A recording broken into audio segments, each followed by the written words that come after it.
बाबा जी की प्यारी सास समझ जी, आप सभी को प्रेम और सत्कार सहित नमस्कार। जीवन में समय कैसा भी हो, परिस्थितियां अनुकूल हो या प्रतिकूल, एक बात सदा याद रखें, सतगुरु का नाम सबसे बड़ा सल है। जब जीवन में कठिन घड़ियां आएं, जब मन विचलित हो, तब घबराने की आवश्यकता नहीं, बस श्रद्धा और धैर्य के साथ अपने सतगुरु पर पूर्ण विश्वास रखें, जिसकी दृष्टि परमार्थ की ओर हो, उसे संसार की मुश्किलें कभी डिगा नहीं सकती। सतगुरु की रजा में जो कुछ भी हो रहा है, वह निश्चित ही हमारे भले के लिए है। इसलिए मन को शांत रखिए, भक्ति के पथ पर अड़िग रखिए और अपने गुरु के चरणों में समर्पित होकर हर परिस्थिति को प्रेम से स्वीकार कीजिए। सतगुरु की कृपा से सब कुछ मंगलमय होगा। बस नाम में जुड़ जाएं, भक्ति में स्थिर हो जाएं और अपने मन को प्रभु चरणों में समर्पित कर दें। मगर जीव कमजोर है, हम जल्दी हौसला छोड़ देते हैं, घबरा जाते हैं। हम सोचते हैं कि लगता है कि मेरी इन मुश्किलों का कोई हल नहीं है और हम पूरी तरह से टूट जाते हैं, निराश हो जाते हैं। और अगर ऐसा हो रहा है, हमें कोई हल नहीं दिखाई दे रहा है, तो हमें सतगुरु की इन बातों को याद कर लेना चाहिए, इन बातों पर अमल कर लेना चाहिए। फिर भी हमारे जीवन से सभी परेशानियां और दुख दूर हो सकते हैं, क्योंकि संत सतगुरु के पास हर मुश्किलों का हल होता है। वह हमें हर मुश्किलों से बाहर निकाल देते हैं।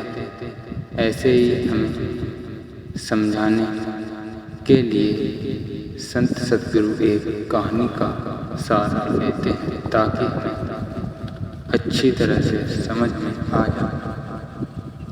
एक बार एक बहुत ही दुखी व्यक्ति सतगुरु के पास आकर कहता है कि हे सतगुरु जी, मैं अपनी इस जिंदगी से बहुत दुखी हूँ। मैं अपनी पत्नी और बच्चों को भी खुश नहीं रख सकता और मैं अपने लिए भी कुछ नहीं कर पा रहा हूँ। कभी कभी तो मेरे मन में यही ख्याल आता है कि अपने जीवन को ही खत्म कर दूं। इसलिए हे संत सतगुरु जी, आप इतनी भक्ति करते हैं, तो क्या आप मुझे कोई ऐसा रास्ता बता सकते हैं जिससे है मेरे जीवन हे दो वक्त की रोटी का भी इंतजाम मेरे लिए करना बहुत मुश्किल हो गया है। इसलिए आप ही मुझे कोई उपाय बताएं, कैसे मैं अपने परिवार को खुश रखूं। मुझे कोई ऐसा आसान सा तरीका बताएं, क्योंकि मैं ज़्यादा पढ़ा लिखा तो नहीं हूँ और अगर आप बड़ी से बड़ी ज्ञान की बातें करेंगे तो शायद मैं कभी समझ ही नहीं पाऊंगा। यह सुनकर संत सतगुरु ने मुस्कुराते हुए कहा कि तो फिर तुम एक काम कर सकते हो। उन्होंने सामने की तरफ इशारा करते हुए कहा कि उसे ऊंची पहाड़ी पर एक मंदिर है और उस मंदिर के पास चींटियों का एक घर है, जहाँ पर हजारों चींटियाँ रहती हैं। तुम्हें सुनने में बड़ा अजीब लगेगा, लेकिन चींटियाँ उस मंदिर की जमीन को खराब कर रही हैं, उस मिट्टी की उपजाऊ शक्ति को खत्म कर देती हैं, जिससे कारण वहाँ पर कोई भी पेड़ या कोई भी फसल पनप नहीं पाती। तुम मेरा एक काम करो, उसके बाद मैं तुम्हारे सवालों के जवाब दूंगा। तुम 7 दिन तक उस पहाड़ी पर जाओ और उन चींटियों के घर को तहस नहस कर दो, उसको तोड़ दो। जबकि तुम्हें कोई घर दिखे मंदिर के आसपास तो उसे तोड़ देना, लेकिन याद रहे घर तो तोड़ने में कोई भी चींटी मरनी नहीं चाहिए। इस बात को समझने का प्रयास करते हुए वह युवक वहां से चला गया। शायद उसको कुछ समझ में नहीं आया था कि संत सतगुरु जी ऐसा क्यों करवा रहे हैं, क्योंकि संत महात्मा की बातों में राज छिपे होते हैं और वहाँ अपने शिष्यों को समझाने के लिए लीला रचते हैं। वह सोचने लगा कि क्यों सतगुरु ऐसा कह रहे हैं, क्यों उन चींटियों का घर तोड़वाना चाहते हैं। आखिर कौन महात्मा ऐसा करेगा। मगर फिर भी संत सतगुरु की बात मानते हुए वह अगले दिन से ही पहाड़ी पर जाना शुरू कर देता है। जब वह पहले दिन पहाड़ी पर पहुंचता है तो देखता है कि बहुत सारी चींटियां अपना खाना जुटाने में लगी हुई हैं। सभी चींटियां कतार में चल रही हैं और अनाज के छोटे छोटे कण उठाकर अपने घर में जमा कर रही हैं। यह देखकर पहले तो उस युवक का मन कमजोर पड़ गया। उसने सोचा कि यह इतनी मेहनत करके अपना घर भर रही हैं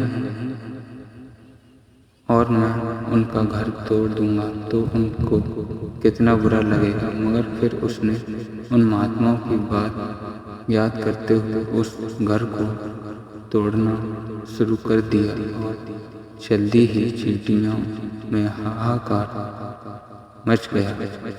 वह इधर उधर दौड़ने लगी, जो कतार में चल रही थी तो वह अब बिखर गई थी। अपनी अपनी जान बचाने के लिए इधर उधर भागने लगे।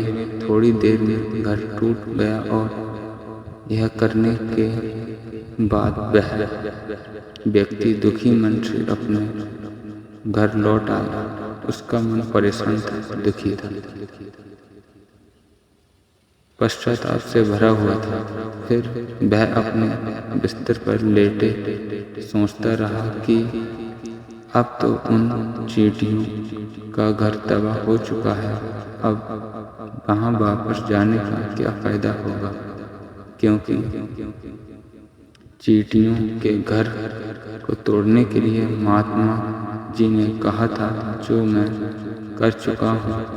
और फिर कुछ सोचकर अगले दिन फिर उसने जाने का निश्चय किया और अगले दिन सुबह सुबह उठकर वह वापस उस पहाड़ी पर पहुंच जाता है। पहाड़ी पर पहुंचकर वह उसी जगह पर पहुंचता है जहां पर पिछली सुबह उसने चींटियों के घर को तोड़ दिया था। मगर वह यह देखकर चौंक जाता है कि उन चींटियों ने फिर से अपना घर उसी जगह पर बना लिया था और वह फिर से अपने घर के लिए सामान इकट्ठा करने में जुटी हुई थी। उस युवक को लगा कि यह चींटियां कितनी मूर्ख हैं। पता है कि इनका घर इसी जगह पर तोड़ दिया गया था और फिर उसी जगह पर इन्होंने नया घर बना लिया है। और यह सोचकर वह व्यक्ति हंसने लगा।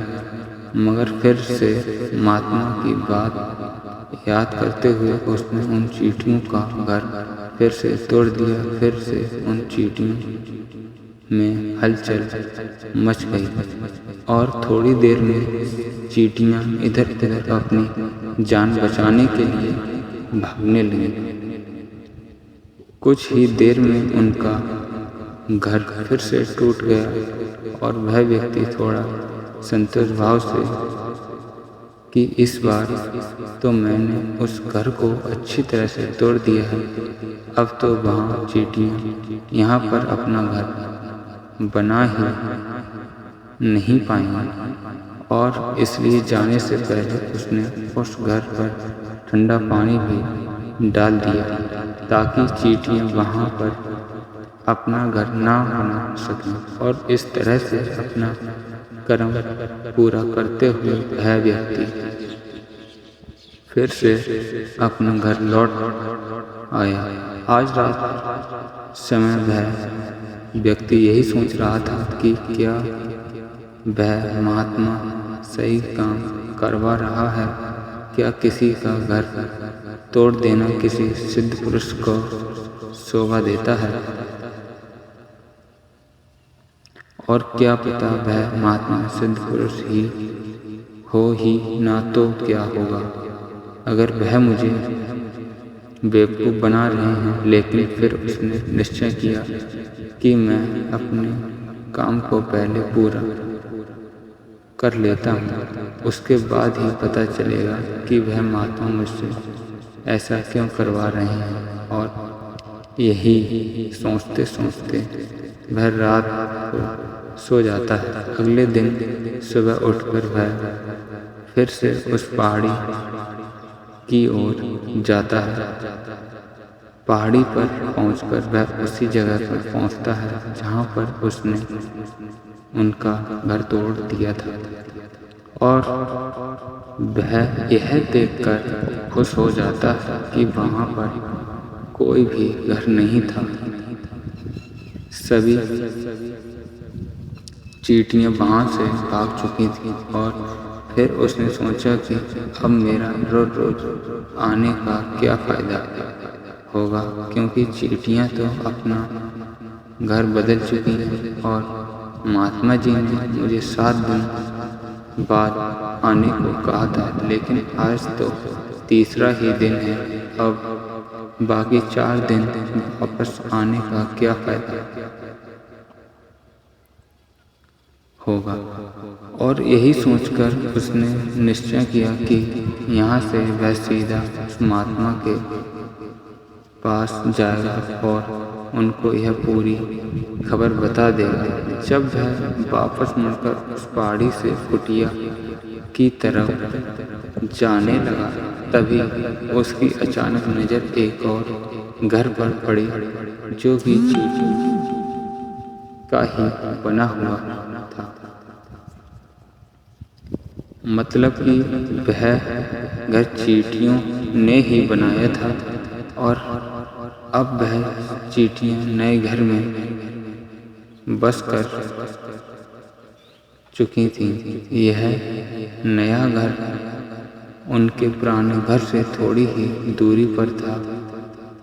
जब उस व्यक्ति की नज़र इस घर पर पड़ी तो उसने सोचा शायद महात्मा को पता था कि यह चींटियां अपना घर यहाँ से बदलकर किसी दूसरी जगह पर बना लेंगी, इसलिए उन्होंने मुझे 7 दिन बाद आने को कहा। और यह विचार करके वह उनका नया घर भी तोड़ने पहुंच जाता है। जब वह वहां इकट्ठा कर रही थी और अपने घर में जमा कर रही थी, जो पुराना घर टूटा था, तो वह वहां